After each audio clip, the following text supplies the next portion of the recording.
단 하루, 단 한 번뿐인 오늘, 현재의 삶을 즐길 수 있으려면 무엇보다 먼저 마음에 안정감이 있어야 한다. 오늘이라는 날은 단 한 번뿐이고 두 번 다시 찾아오지 않는다는 사실도 알아야 한다. 그런데 우리는 오늘이라는 날이 내일 다시 찾아올 것으로 착각한다. 내일 역시 두 번 다시 찾아오지 않는 또 다른 하루일 뿐이다. 병에 걸렸을 때나 슬픔에 빠져 있을 때 우리는 고통과 후회가 없었던 과거의 시간을 한없이 부러워하며 마치 잃어버린 낙원이나 진가를 인정해주지 못했던 친구를 떠올리는 것처럼 아쉬워한다. 그렇다는 사실을 언제나 건강한 때에도 의식하고 산다면 인생을 좀 더 가치 있게 평가하고 즐길 수 있을 것이다. 누구나 고통에 시달리는 가련한 배우처럼 살고 있다. 지위와 부의 차이에 따라 각기 다른 자신의 역할을 수행하지만 내적인 행복과 기쁨마저 그런 역할과 꼭 일치하는 것은 아니다. 한꺼풀 벗겨보면 고통에 시달리는 똑같은 가련한 멍청이에 지나지 않는다. 긍정적이고 유쾌한 사람은 행복하다. 내면에 지니고 있는 모든 자산 중에서 가장 직접적으로 우리를 행복하게 해주는 것은 긍정적이고 유쾌한 마음이다. 긍정적이고 유쾌한 마음은 즉각 보답을 해주기 때문에 다른 어떤 것으로도 대체할 수 없다. 그래서 어떤 사람이 행복한지 판단하려면 그가 긍정적이고 유쾌한지 알아보아야 한다. 긍정적이고 유쾌한 마음은 젊거나 늙거나 몸이 반듯하거나 굽거나 가난하거나 부자거나 아무래도 상관없다. 그는 행복할 것이다. 긍정성과 유쾌함이 마음에 찾아오면 언제라도 문을 활짝 열어줘야 한다. 긍정적이고 유쾌한 마음은 잘못된 때 찾아오는 법이 결코 없기 때문이다. 사람들은 만족할 이유가 있나 없나를 따져보면서 긍정성과 유쾌함을 받아들이는데 주저하고 만다. 또 진지한 숙고와 중대한 걱정이 유쾌함으로 방해받을까봐 우려하고 만다. 그러나 진지한 숙고와 중대한 걱정으로 무엇을 개선할 수 있을지는 매우 불확실한 반면 긍정성과 유쾌함은 확실하며 직접적인 이득이 된다. 직접적으로 현재를 행복하게 해주는 것은 긍정적이고 유쾌한 마음밖에 없다. 건강한 거지가 병든 왕보다 더 행복하다. 건강은 외적인 어떤 것보다 훨씬 중요하므로 건강한 거지가 병든 왕보다 더 행복하다고 할 수 있다. 완벽한 건강과 조화로운 신체에서 비롯되는 차분하고 낙천적인 기질, 올바른 분별력, 온건한 의지 그리고 정의로운 양심은 어떠한 지위나 물질로도 대신할 수 없는 최고의 장점이다. 아는 만큼만 볼 수 있다. 아무도 자신을 넘어서는 볼 수 없다.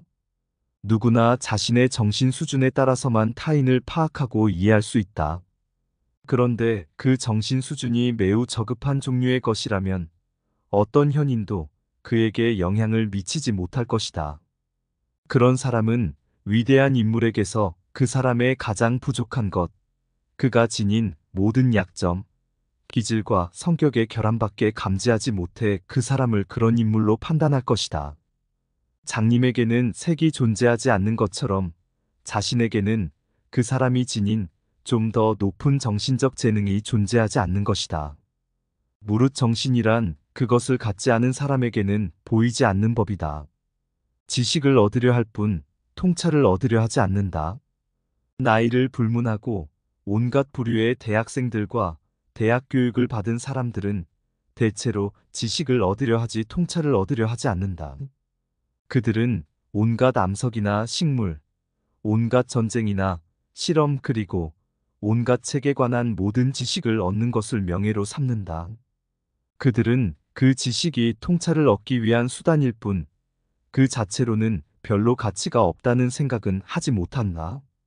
많이 아는 사람들의 엄청난 박식함을 볼 때마다 나는 이따금 이렇게 중얼거린다. 저렇게도 읽은 책이 많은데 생각은 그렇게도 하지 않다니. 끝에 가서야 전체를 볼 수 있다. 나그네가 언덕에 다다라서야 비로소 자기가 걸어왔던 온갖 굽은 길들을 알 수 있게 되는 것처럼 우리도 인생의 생애 끝에 가서야 비로소 자신이 쌓은 업적과 결과의 참된 연관성, 그것들의 가치를 제대로 알 수 있다. 우리는 매 순간마다 지금 이 시점에 가장 옳고 적절하다고 생각되는 일을 선택하면서 행동하고 있을 뿐이다. 하지만 결과를 보아야만 일이 어떻게 진행되었는지 알 수 있고 전체적인 연관성을 되돌아보고서야 그것이 어떤 방법으로 일어났는지를 제대로 깨달을 수 있다. 나이에 따라 현재의 색조가 달라진다. 우리는 평생에 걸쳐 현재만을 소유할 수 있을 뿐이다. 그런데 같은 현재이면서도 다른 점은 젊은 시절에는 우리 눈앞에 긴 미래가 펼쳐져 있지만 인생의 마지막이 되면 긴 과거가 우리 뒤에 있다는 사실이다. 우리의 눈은 젊은 시절에는 펼쳐진 미래를 보는 눈이고 마지막 시절에는 걸어온 과거를 보는 눈이다. 우리의 성은 변하지 않지만 기질은 변화를 겪으며 때마다의 보이는 현재의 색조는 달라지게 된다. 나이가 들수록 경험과 숙고에 의한 올바른 통찰력은 커지고 판단력은 날카로워지는 것이 명백히 파악된다. 그렇게 되면 축적된 인식으로 자신의 내적 도약에 힘쓰게 된다. 현재 상황에 몰입하라. 인간과 비교해 볼 때 동물은 현재에 온전히 몰입한다는 점에서 어쩌면 더 현명한지 모른다. 동물은 현재의 화신이다. 그래서 우리 인간은 평화로워 보이는 동물을 보면서 걱정으로 불안에 시달리며 만족을 얻지 못하는 자신을 부끄럽게 여기기도 한다. 희망하고 기대했던 즐거움을 우리가 아무런 대가 없이 얻는 것은 아니다. 말하자면 희망과 기대를 통해 미리 만족감을 느끼기 때문에 실제로 즐거운 일이 와도 그만큼 맛을 덜 느끼는 것이다. 결국 희망이나 소망 자체가 우리에게 만족을 주는 정도가 훨씬 줄어들게 된다. 사람에 따라 고통의 내용은 다를지라도 본질적으로는 모두에게 대체로 비슷하다. 물론 정도의 차이는 있지만 그렇다고 해서 신분과 부, 지위에 따라 큰 차이가 있는 것은 결코 아니다. 모든 일은 절반으로 나누어진 두 가지로 이루어져 있다. 모든 일은 주관적인 측면 반, 객관적인 측면 반으로 이루어져 있다. 객관적 측면으로 아무리 멋지고 훌륭해도 주관적 측면으로 별 볼 일 없게 느껴지면 불만족스럽게 느껴지고 만다.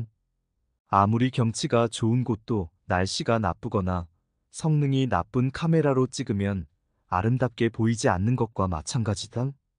행복은 타인의 판단에 좌우되지 않는다. 타인에게서 존경을 받는 삶이 궁극적인 목표라면 그 인생은 안타깝지만 너무나 어리석다고 할 수 있다. 타인의 판단을 너무 중요시하는 것은 지나친 망상이다. 이러한 망상은 우리의 본성에 뿌리를 두고 있지만 사회와 문명의 변화 속에서도 생겨났을 것이다. 그러한 망상은 우리의 행위 전체에 엄청난 영향을 미치고 우리의 행복에 해로운 영향을 미친다. 남들이 뭐라고 할 것인가의 노예가 되어 시종 불안에 사로잡혀 살게 되기 때문이다. 행복은 자기 자신에게 만족하는 사람의 것이다. 자기 자신에게 만족하고 자기 자신이 전부여서 나는 모든 재산을 몸에 지니고 다닌다고 말할 수 있다면 그것이야말로 가장 확실하고 유일한 행복일 것이다. 따라서 행복이란 자기 자신에게 만족하는 사람의 것이다라는 아리스토텔레스의 말을 자주 되새길 필요가 있다. 왜냐하면 세상 속에서는 온갖 어려움과 경쟁, 위험과 불쾌한 일들을 피할 수 없는데 그 속에서 조금이나마 안심하고 의지할 수 있는 것은 자기 자신밖에 없기 때문이다. 지금까지 행복은 타인의 판단에 좌우되지 않는다였습니다. 구독과 좋아요는 큰 힘이 됩니다. 감사합니다.